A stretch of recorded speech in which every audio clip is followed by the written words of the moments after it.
d'autres clichés, au propre et au figuré, d'autres clichés d'une époque où je n'étais pas née. Je me souviens des photos de ma mère, un peu endimanchée, et je lui dis « Ne bouge pas, faisons juste comme un instantané. » Et quand elle sourit, ça a presque l'air vrai. Et on continue comme ça, au petit bonheur la chance, d'une semaine à l'autre, à Saint-Ouen pour les mariés du Frankfurter, ou à Bercy pour le tic de Cacharel, ou à Saint-Denis pour le calendrier O'Leary, ou encore pour Delilah pour les danseuses de Saint-Laurent, etc., etc. De mousson, à cause de la végétation et surtout grâce au jet d'eau que le jardinier a oublié. On essaye à un endroit et puis un autre. Le jardin est comme 1000 studios. C'est le soleil qui dirige. C'est lui qui fait les ombres portées. Nous, on compense, on rebalance, on renvoie et quand on ne peut plus le contrôler, on se déplace. Au début, tout est beau dans la nature parce que ce n'est pas cadré et que l'œil peut se balader. C'est ce même jour, encore plus tard, sur la pelouse, un pan venu d'ailleurs s'est mis à faire la roue assez longtemps pour que je ne puisse plus l'ignorer. C'était probablement la meilleure photo de la journée. C'est vrai, c'était mieux que ce que j'avais imaginé. Au Cap Ferrat, à 6 h du matin, dans le jardin à la française, c'était comme dans le Sussex. Contact, c'est quitte ou double, quelquefois triple, jamais plus que ce qu'il reste de vue dans l'appareil, en tout cas moins que 8. Je jette beaucoup, et les seuls brouillons sont celles qui restent. Ce sont les instantanés, avec tout ce que ce mot-là implique pour moi de hasard et de joie, moi qui passe d'habitude tant d'heures pour une seconde.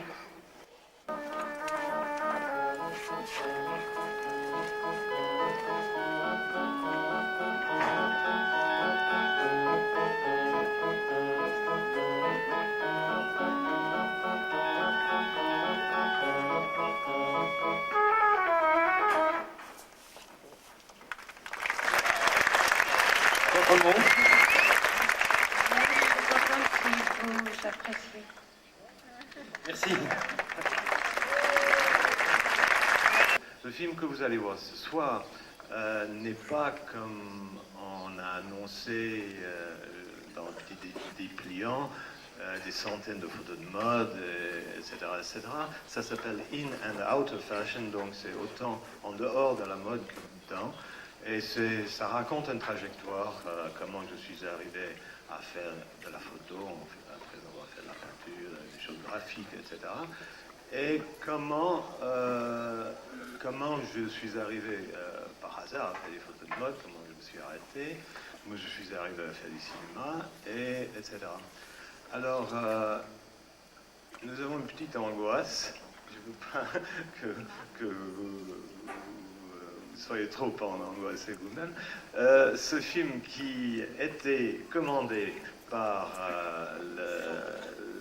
les rencontres d'Arles il y a 2 ou 3 mois a été retardé parce que, comme vous savez, il y a une crise et ils n'ont pas tellement d'argent. Et l'argent est arrivé vraiment au dernier moment. Alors c'est un truc qu'on a fait seulement depuis un mois.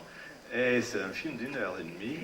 Et les éléments sont arrivés du labo à fur et à mesure ces derniers jours. On a mixé lundi. Et en ce moment, il y a une énorme galette là-haut. Dans le projecteur avec quelque chose comme 150 colures. Alors ce dont moi j'ai peur, et j'espère que ça ne va pas arriver, c'est qu'une colure saute. Alors si la colure saute, il y a une monteuse qui va la réparer, et puis bon, on va vous servir de thé, quelque chose. Mais en principe, les colures doivent tenir. Je voudrais rendre hommage, avant que le film, aux techniciens. Parce que je crois qu'on n'en parle pas assez. Il y a Jacques Pichard qui fait un travail ici qui est fantastique. J'ai jamais vu des projections aussi belles. Et hier soir, il m'a montré comment ces projecteurs marchent. J'étais ébloui. Et il y a Christian Simon qui est venu dans un camion avec un projecteur 35 mm double bande qui est vraiment une montagne. Vous pouvez tous monter le voir. En effet, il a transformé cette cabine qui n'est faite que pour les projections d'images fixes dans une cabine de cinéma. On a vu à 3 h du matin les essais. D'ailleurs, vous avez vu que le film de Sarah était bien projeté, mais c'est un film en son optique. Nous sommes en double bande et...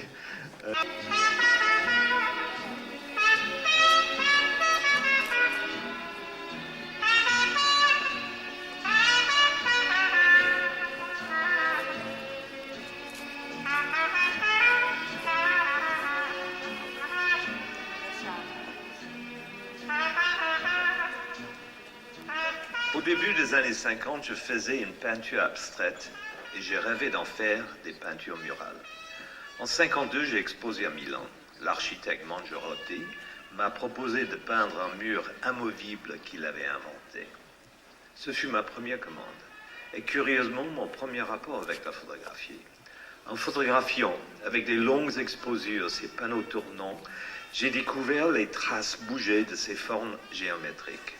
C'était peut-être un moyen de sortir de notre ornière de barres, carrés et triangles, et j'ai tenté de recréer ces tracés en chambre noire. Je faisais agrandir mes photos abstraites sur des murs, et on faisait aussi une série de couvertures pour la revue Domus. En même temps, j'essayais de voir ce que je pouvais faire avec un appareil.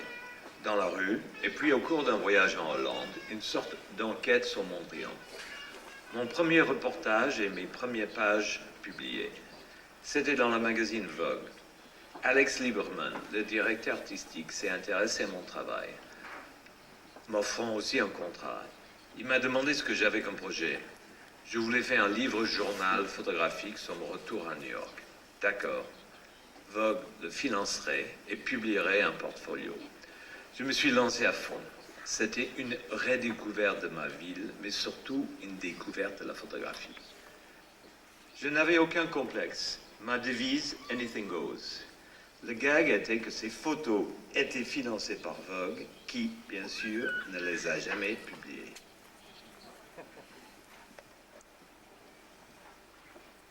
Le journal m'a demandé un jour de couvrir à ma façon une soirée mondaine. En voici quelques photos. Pas publié non plus. Mais Vogue ne faisait pas que du mécénat et j'ai dû essayer de faire des photos de mode. Voici une des premières en 56. Comme moyen format, je n'avais qu'un Rolleiflex, donc pas possible de faire un gros plan.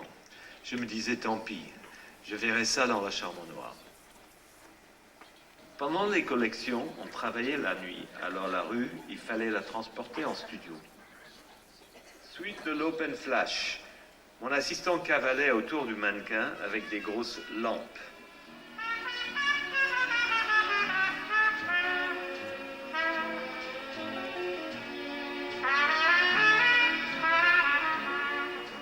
Mais maintenant, je pensais surtout au cinéma.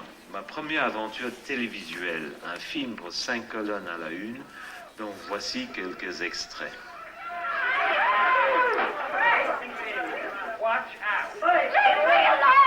C'est de la mise en scène. Un grand magazine américain présente ainsi à ses lectrices la mode française de cet hiver. Demain, la robe ainsi portée par Suzy Parker sera copiée et vendue aux États-Unis à des milliers d'exemplaires. Car la haute couture française est devenue en Amérique une affaire de gros sous. Nous avons demandé à William Klein, l'un des plus grands photographes américains, de vous faire voir à sa manière les personnages et les décors de ce big business. Vous avez le plus gros chiffre d'affaires de confection de New York. Oui. Vous pouvez vendre moins cher que n'importe qui. Oui. Mais alors les copies ne sont pas bonnes. Fashion and quality come before price. On dit aussi que vous êtes le plus gros requin de New York. Yes. Thank you. Voici 3 des plus gros requins de New York. Honig, Ditches et à gauche Farkas, le grand méchant loup de la couture. Ils vont si bon marcher ces copies que les magasins de luxe ne peuvent le concurrencer. Certains ont même renoncé à venir cette année acheter à Paris. Alors vous êtes le conseiller de tous les fabricants de convection en Amérique. Oui. Et donc le meilleur spécialiste de la question en Amérique. Oui. Vous savez que les Français sont des complexes cette année parce qu'un grand magasin de New York n'est pas venu à Paris. Stupid. Ridicule. Le plus grand magasin du monde. Et voici les acheteurs des autres plus grands magasins du monde. Nous sommes à un cocktail donné comme chaque année pendant les collections par Pierre Godard, que voici, l'agent d'exportation le plus important du tissu français. Et voici les représentants de Dupont de Nemours. Mel Davidoff, le plus grand fabricant de tailleurs d'Amérique. Russell Carpenter, un des plus gros importateurs de la couture française. Et voici celles qui font la loi pour la femme américaine. Car au fin fond du Texas, la seule idée qu'on puisse avoir de la mode, c'est celle qu'en donnent les journaux. Betsy Blackwell de Mademoiselle, 3 millions de lectrices. Sally Curtin de Life Magazine, 25 millions de lecteurs. Eugene. Il est arrivé à Paris, personne comme un petit étudiant qu'il était, et un futur bachelier, accompagné par sa maman. Il arrivait d'Oran. Il était à peu près aussi grand qu'il est maintenant, et aussi maigre, 1m82, 62 kilos. Sa maman était là, qui l'accompagnait partout. Et nous avons instantanément reconnu ce chic qu'il a. Je ne veux pas dire que c'était Léonard de Vinci, mais c'était un charmant dessinateur et un homme qui avait une idée très particulière, un bébé, qui avait une idée très particulière de la mode. Alors il avait déjà un style, Certainement. à 16 ans. Oui, à 16 ans. Vite. Bah écoute, je vous... Les chaussures et les gants.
Moi j'aimais bien. Là je me suis souvenue, je connais le monsieur, et comme je les ai aidés à trouver les portfolios, j'ai beaucoup poussé pour qu'on voit le titre. Et puis je me suis dit, est-ce qu'on l'a... Oui mais bon, moi j'espérais un portfolio qui a décidé de ne plus faire de portfolio, mais de faire des...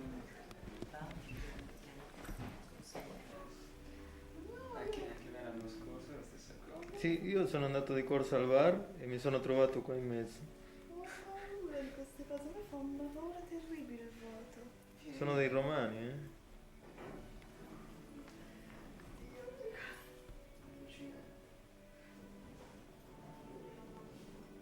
Fantastico, caro. Serve andare sotto. Devi anche sulle